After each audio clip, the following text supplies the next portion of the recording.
нормально, но вот так он просит кушать. Видите как? Видите, он ждет, когда ты ему дашь покушать. Скажи, ну дай, мама. Ну, мам, ну дай покушать, скажи, да. Ну все, ням-ням уже, ням-ням-ням-ням. Сейчас будем ням-ням. Сейчас ням-ням будем. Всем привет. Всем уже добрый день. Я тут на кухне немножко прибралась. Протерла плиту. Стол еще протру. Вот, у меня откашливается. Вот у меня наконец-то пошло именно продуктивный кашель. Прям у меня так хорошо отходит мокрота. Это хорошо, это радует. Вот. Папа купил еще кадиллака. Мы с ним вдвоем его пить начали. Вот. И у нас уже первая баночка ушла, папа купил вторую, потому что вот я заметила, что с амбробена у меня отходит мокрота. Но как будто бы кадиллак, он эффективнее. То есть с него у меня лучше отходит мокрота. То есть вот она прям вот хорошо у меня откашливается и откашливается. Поэтому я пока буду пить кадиллак. Вот. Так что у кого кашель, советую. Ну, мне он помогает. Вот. Тут как раз написано, что он откашливает с затрудненным отхождением мокроты. Вот. Уменьшает вязкость, мокрот, способствует отхождению, способствует уменьшению воспалительного процесса в дыхательных путях. Вот. Ну, такой сироп с чабрецом, ну, как бы, знаете, все сиропы от кашля, это не что-то вкусное на самом деле. То есть, ну, не противный, да, но я бы не сказала, что очень вкусный. Ну, такой, знаете, стандартный сироп от кашля со вкусом чабреца. Вот. Поэтому пью кадиллак пока что. Мама у нас сегодня слегла с температурой, не пошла на работу. Ну, что-то мы хапанули все. У меня оно проявилось в кашле. Ну, сопли не сильно, но есть. По голосу слышно. В кашле, в соплях. У папы тоже там сопли были, еще что-то. Температуры не было, хотя не знаю, была, не была. Но я знаю точно, что он лежал, ему было плохо. То есть там, ну, все болело, его ломало. Он кашлял, ну, ему плохо было, короче. Вот. У меня это вот, ну, наверное, самое, ну, легкое, если не считать кашель, то, в принципе, я считаю, в принципе, нормально держусь. Вот, потому что ни температуры, ничего нету. Вот, у меня так нос иногда течет за глазами, откашливается кашель, все. Больше, собственно, у меня ничего нет. Вот. Такие вот дела. В общем, я пью чай с чабрецом, сварила суп куриный. Мама болеет, лежит. Ну, видимо, реально какой-то вирус гуляет, потому что, ну, 3 человека из семьи, и при том, что мы даже не пересекались. Ну, то есть папа заболел до того, как я приехала домой на выходные. Он уже в этот день, который я приезжала, он уже с работы уходил с температурой. Ой, не с температурой, но в плохом состоянии. Там нос, глаза, все текло. Я сейчас пью чай. Что-то подсела на чаи. Ну, время пришло. Летом чай не очень хочется. А сейчас прям вот, ну, чаи хорошо идут. Вот прям. Может быть, даже заварю себе в чайнике какой-нибудь чаек. Хочется что-то мятного, не знаю. Есть у меня мятный чай или нету. Надо будет посмотреть. Вроде должен быть. Что-нибудь мятное с чабрецом. Было бы вообще классное сочетание. Вот у меня тут, как говорится, Christmas time. Вот. Все горит, все светится. Придает настроение, только камин я что-то не включу, надо будет включить. Вот. Скоро пойду умыться. Вот, наверное, перед ванной сделаю себе чай какой-нибудь с мятой, с чабрецом. Вкусненький. Заварю. Вот. И в ванной буду пить чаек. Вот. Антибиотики. Так, сколько я сегодня выпила? По-моему, сегодня 2 таблетки выпила. Надо еще 3 выпить. Вдогонку. Вот так лечение проходит. Еще завтра 3 таблетки выпью антибиотика и все. И у меня курс закончится, прием антибиотиков. Вот. Надеюсь, что больше не понадобится. Может быть, микстуру еще придется попить, потому что еще не все откашливалось, не все откашлялось. То есть еще есть вот момент, когда я вот это. Шла вторая банка микстуры. Еще не считаем Амбробена. Амбробен тоже уже почти подходит к концу. Но Амбробена я больше не буду брать. В плане, что оно типа классное. У меня таблетки еще есть, кстати, Амбробена. Амбробена у меня еще таблетки есть, но как бы таблетки тоже надо будет попить потом. Вот. Таблетка удобная, это когда у тебя нет возможности выпить микстуру, но у тебя приступ кашля. Выпил таблетку, должно быть полегче. У меня еще рингалин есть, но он у меня в общаге. Если вдруг еще на тот момент, как я приеду в общагу, у меня еще будет кашель, я буду пить рингалин и амбробен. Я перейду с микстуры, я перейду на таблетки. Ох, не болейте, ребят, не болейте. Новый год скоро. Встречать его в постели с температурой или же с сильным кашлем, приступообразным, соплями и прочими проявлениями нам не надо. Ребят, болеть не будем, давайте все крепиться. Все пьем противовирусные, даже если не болеем, пьем противовирусные. Видимо, гуляет какой-то вирусняк. Не надо. Мы не дадим себя всяким болячкам скосить нас и испортить Новый год. Поэтому советую вам, действительно, если вы сейчас болеете, то усиленно лечиться, как это делаю я, с антибиотиками. Вот. А если вы здоровы, все хорошо, то пить противовирусные. Я теперь тоже буду закидываться противовирусными, я вообще болеть, я боюсь, честно.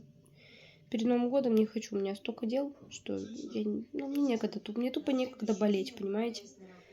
Вот такие вот дела.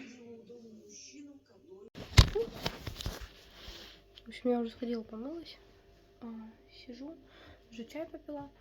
Вот, что болезнь прям на чай подсела. Прямо хочется мне его. Вот. Как обычно, делюсь мыслями своими. Вот. Почему, кстати, я больше там, больше не упоминаю о том, что, как, с комментатором особо умным, видимо, который очень не хочет, чтобы он выходил из моей головы, потому что, если я из его головы не выхожу, то почему он должен из нее выходить, да, из моей головы? На что хочу ответить? А я все. Девочки, я не знала, когда это закончится, и я не думала, что это закончится так внезапно.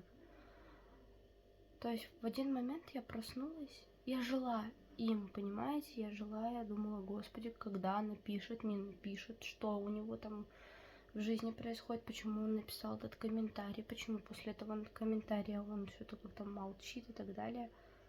Но я так понимаю, что я нифига не дождусь, это в принципе, что и очевидно. Не стоит ждать того, чего не будет.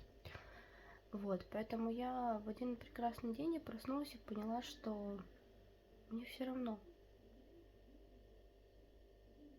Мне плевать на любые его комментарии, пусть хоть сейчас строчит мне, что я самая лучшая, что я самая прекрасная, самая удивительная, неземная просто королевна. Меня это не возьмет. Просто, видимо, знаете, у меня даже психосоматика сработала. То есть я как раз вот после всего этого я вот заболела. И вот с болезнью, видимо, из меня выходит то, что я должна была давно уже выкинуть. Потому что ему хватило сколько? Ему хватило месяца? Меньше месяца. Через месяц он уже там пытался к другой подкатить, там, криво-косо, но пытался там запрыгнуть на нее. Ему это удалось там. Просто есть у меня предположение, кто это. Но я, не то чтобы у меня они есть, я как бы догадываюсь. У нас город маленький, и здесь очень просто понять, кто это. Да. Вот, поэтому Там особо, знаете, ключики к сердцу подбирать не надо, там все очень так действительно просто и легко. И вот я не знаю, что ж такого хорошего. Ну ладно, я не хочу сейчас обсуждать, осуждать, гадать. Честно. Мне очень хочется жить своей жизнью. 24-й год, он уже на подходе. В начале того года, в феврале мы как раз с ним познакомились, это начало года. В начале того года я познакомилась с ним. Я стала самой счастливой девушкой на свете, потому что, ну, на тот момент я имею в виду, я была самой счастливой. У меня, наверное, ну, я почувствовала, что такое бабочки в животе, я почувствовала, что такое приятная такая вот, ну, романтическая обстановка, что такое, когда ты любишь до безумия. В середине этого года, 23-го, я разбилась о скалу непонимания. И больно было разбиваться, потому что ты любишь этого человека, и тебе его больно отпускать, больно, но надо было, понимаете? Вот. А сейчас, в конце этого года, я вдруг поняла, что все. Я в это не верю. Но у меня внутри ничего. Не в плане, что я опустошенная, а в плане, что если мне что-то скажут про него, или если мне он встретится, или он напишет комментарий, я ничего не почувствую.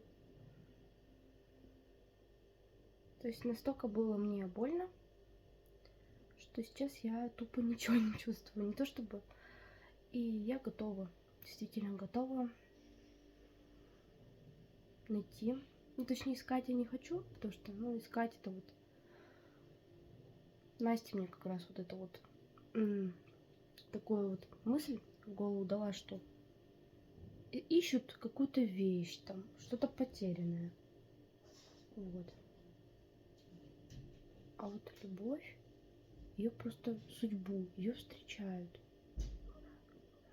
Так вот я готова в 2024 году встретить свою судьбу, свою настоящую любовь, человека, с которым я буду счастлива,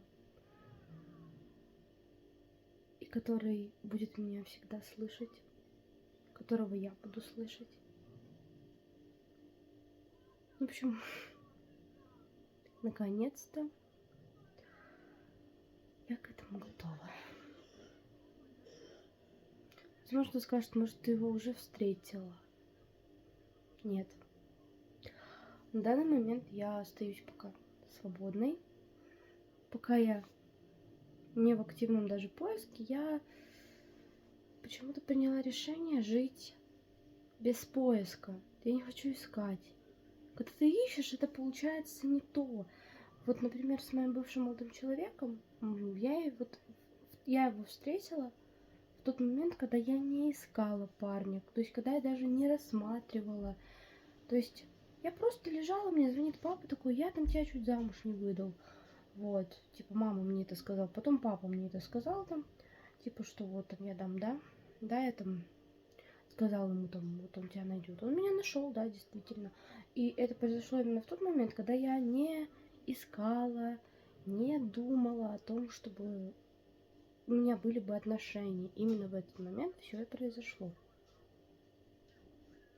Вот. Поэтому теперь я понимаю, что я сейчас займусь своей жизнью, своими основными приоритетами и планами, и все произойдет. Все будет, я уверена. Нужно верить, понимаете? Нужно верить, и нужно не то чтобы сидеть ждать не нужно. Нужно просто жить своей жизнью, делать свои какие-то дела, осуществлять свои планы, добиваться своих целей. Вот. Да. И все будет. Я уверена, что, ну, мне многие говорят, что я хороший человек. Многие, что да, у меня есть какие-то особенности характера, но это не те особенности характера, когда ты тварь. Вот знаете, когда вот человек тварь, просто тварь.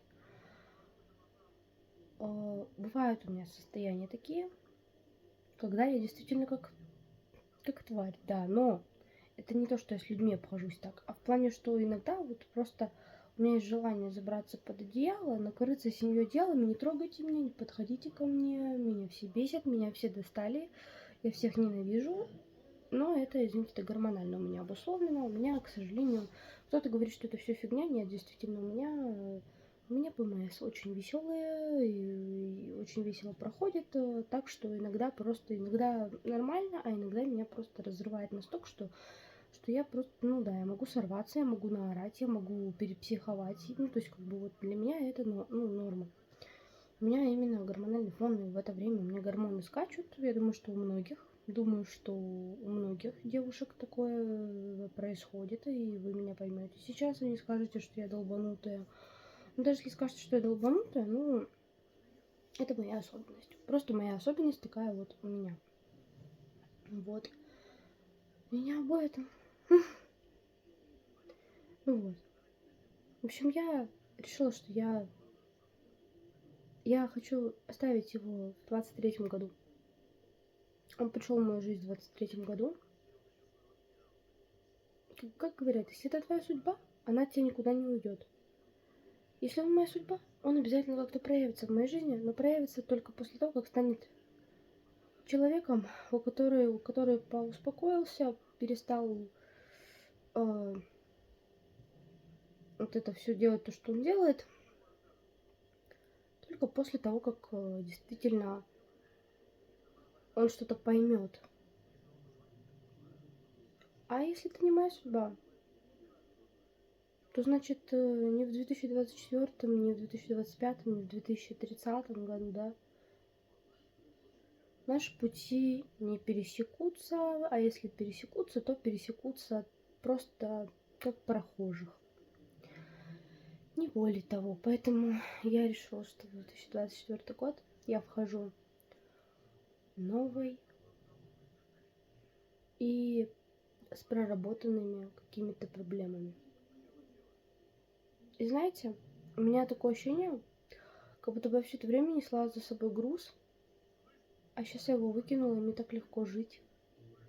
Правда, очень легко. Правда, у меня есть желание, вот всего лишь надо было сделать одно, отпустить человека, но это произошло не потому, что я над этим работала. Это произошло потому, что, ну, просто само как-то, видимо, вот уже психика такая, боже, хватит, блок, просто блок. Я отпустила. И, скорее всего, что мои все нежелания что-то делать, моя болезнь, мое это все,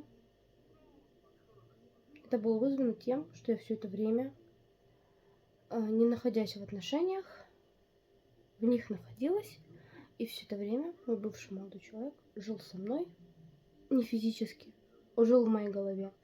Потому что, да, я, поработав, я понимаю, что я задаю вопросы, а он мне на них отвечает. Ну, как бы в моей голове. И это вот, это не значит, что у меня там проблемы какие-то, я с ума схожу. Это просто называется не очень полезная эта вещь, в общем-то. Вот, как психолог, как будущий психолог, я это могу заявить, что это просто, что вы физически вышли из отношений, а в голове нет. И вот хуже некуда, когда вы головой там, а физически вы свободны. Но так как в вашей голове вы не ушли из этих отношений, то вы не свободны. И это потом влияет на все, вашу жизнь, на всю. Поэтому, девочки, мой вам совет: не оставайтесь головой в законченных отношениях. Заканчивайте отношения только тогда, когда вы их в голове закончили, тогда вы их заканчиваете физически. То есть пишите, звоните, разговаривайте и так далее. Я сделала неправильно, на своих ошибках научилась. И спустя, сколько, давайте посчитаем, июль, август, сентябрь, октябрь, ноябрь, декабрь. И спустя полгода я только смогла его отпустить. Поэтому лучше, девочки, уходите с холодной головой из отношений, если хотите уходить. А если у вас еще сердце к нему тянется и душа, не надо. В общем, я рада, что я смогла выйти. Я думаю, что за меня сейчас порадуются, скажут: молодец, просто молодец. Да, я старалась, правда. Я старалась, и вот сегодня, когда я точно в этом стала уверена, в том, что происходит со мной, я решила этим поделиться. На сегодня я свое видео буду заканчивать. Всем пока. И девочкам, которые меня поддерживали весь мой этот такой сложный период, большое огромное спасибо. Большое спасибо, что желаете мне выздоровления. Я тоже вам, кстати, желаю выздоровления. И, ой, не выздоровления, а я вам желаю здоровья. И в новом году не болеть. И до Нового года тоже не болеть. Весь этот период, чтобы Новый год встречать не с соплями, а красивыми. Потому что нельзя, чтобы глаза текли и сопли, а то тушь потечет и все размажется, весь новогодний макияж. Поэтому обнимаю, люблю. Спасибо за поддержку. Всем пока-пока.